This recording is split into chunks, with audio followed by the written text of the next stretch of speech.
Movida in Friuli si può ancora fare. Tempi di crisi, anzi di austerity e spending review, non incidono di molto sulle serate mondane e nostrane. La gente tende ancora a divertirsi partecipando agli inviti ricevuti via social network, WhatsApp e SMS. I chilometri si riducono, la voglia di fare festa aumenta.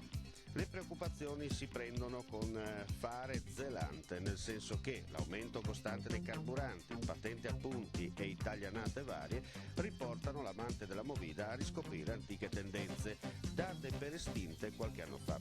La festa in compagnia, assaporando al massimo il gusto del retro mixato al vintage, con un occhio al presente, in particolare al portafoglio, sempre più magro rispetto agli anni d'oro.